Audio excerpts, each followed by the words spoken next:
সহজ এবং মজাদার রান্নার ইউটিউব চ্যানেল ইজি রেসিপি বিডিতে আপনাদের সবাইকে স্বাগত জানাচ্ছি। আমি রুমানা হাবিব। কাবাব বা কাটলেট ভাজার আগে আমরা তা টোস্টের গুঁড়া অথবা ব্রেড ক্রাম্বসে গড়িয়ে নিই।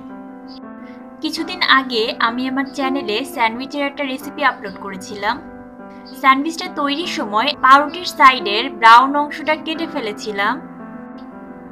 আজ এই পাউরুটির অতিরিক্ত অংশ দিয়ে আমি ব্রেড ক্রাম্বস তৈরি করে দেখাবো। প্রথমেই আমি এগুলোকে হাত দিয়ে একটু ছোট ছোট টুকরো করে নিচ্ছি, এতে ভাজতে সুবিধা হবে।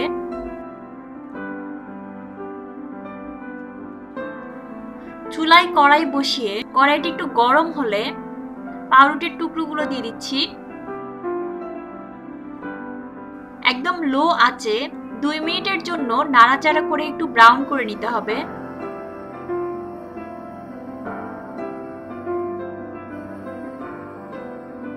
দুই মিনিট পর যখন 2-1টা টুকরো হালকা পুড়তে শুরু করবে তখন চুলাটা বন্ধ করে নামিয়ে নিতে হবে। আমি একটু কাছে থেকে দেখিয়ে দিচ্ছি, ঠিক এরকম হবে।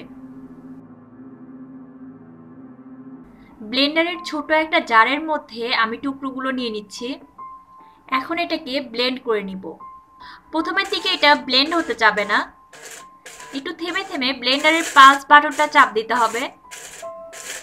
কিছুক্ষণ পর এটা গুঁড়া হতে শুরু হবে। এটাকে প্রায় 1 মিনিটের মতো ব্লেন্ড করে নিব। ব্লেন্ডার না থাকলে পাটায়ও গুঁড়া করে নিতে পারেন।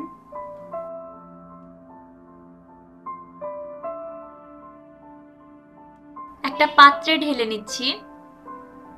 আপনাদের একটু কাছ থেকে দেখিয়ে দিচ্ছি, এটা এরকম গুঁড়া হয়েছে। এখন এই ব্রেড ক্রাম্বসটাকে আমি একদিন রোদে শুকিয়ে নিব। বাসায় রোদের ব্যবস্থা না থাকলে চুলার নিচেও রেখে শুকাতে পারেন। ব্রেড ক্রাম্বসে যে এক্সট্রা ময়েশ্চারটা থাকবে রোদের কারণে তা শুকিয়ে যাবে এবং এটা অনেকদিন ভালো থাকবে। রোদে শুকানোর কারণে এটা একদমই ঝরঝরে হয়ে গেছে। হাতে নিলেই বোঝা যাচ্ছে যে এটা একদম ময়েশ্চার ফ্রি। পরিষ্কার একটা জারে ভরে এটা যতদিন ইচ্ছা সংরক্ষণ করা যাবে। বেশি দিন ধরে সংরক্ষণ করলে মাঝে মাঝে একটু রোদে দিলেই হবে। ঠিক একইভাবে আপনারা চাইলে সম্পূর্ণ পাউরুটিটাকেও ব্রেড ক্রাম্বস বানাতে পারেন। আশা করি আজকের পর্বটা আপনাদের একটু হলেও কাজে লাগবে। এমন আরো অনেক টিপস আর ইজি রেসিপি পেতে অবশ্যই আমার চ্যানেল ইজি রেসিপি বিডিতে সাবস্ক্রাইব করুন।